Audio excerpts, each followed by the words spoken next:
Hello guys, Indian engineering service இந்த exam பொறுத்தவரையும் எந்த இன்ஜினியரிங் ஸ்ட்ரீம் எடுத்தவங்க ட்ரை பண்ணலாம் அப்படி இந்த 1 மினிட் வீடியோவில் வந்து பார்க்கலாம். இதை பற்றி டெப்த்தாக வந்து நம்ம சேனலில் வீடியோ அவைலபிளாக இருக்குது. வேணும் அப்படின்னா வந்து செக் பண்ணி பார்த்துங்க. கமெண்ட் செக்ஷனில் உங்களுக்கு வந்து லிங்க் வந்து அவைலபிளாக இருக்குது.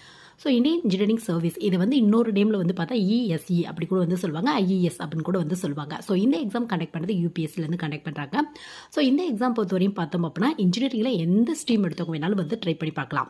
ப்ராப்பராக ரிஜிஸ்டரான ஒரு காலேஜ்லையோ யூனிவர்சிட்டியோ வந்து பார்த்தோம் அப்படின்னா ஒரு இன்ஜினியரிங் ரெலவெண்ட்டான ஸ்ட்ரீம் கம்ப்ளீட் பண்ணியிருக்கீங்க அப்படின்னா பிஏ இருக்கலாம், பிடெக்காக இருக்கலாம், கண்டிப்பாக வந்து ட்ரை பண்ணி பார்க்கலாம். பட் ஒரு சின்ன டிஸ்அட்வான்டேஜ் அப்படின்னு எடுத்துட்டோம் அப்படின்னா மொத்தம் 4 பேப்பர் தான் கொடுத்துருப்பாங்க உங்களுக்கு. ஏசிஇ, ட்ரிபிள்இ, மெக்கானிக்கல், சிவில் இந்த மாதிரி 4 பேப்பர் தான் கொடுத்துருப்பாங்க. ஸோ இதில் 4ல் 1 தான் வந்து நீங்கள் டெக்னிக்கலாக வந்து சூஸ் பண்ணுற மாதிரி இருக்கும். போஸ்டிங்கும் இது ரெலவெண்ட்டாக தான் போடுவாங்க உங்களுக்கு.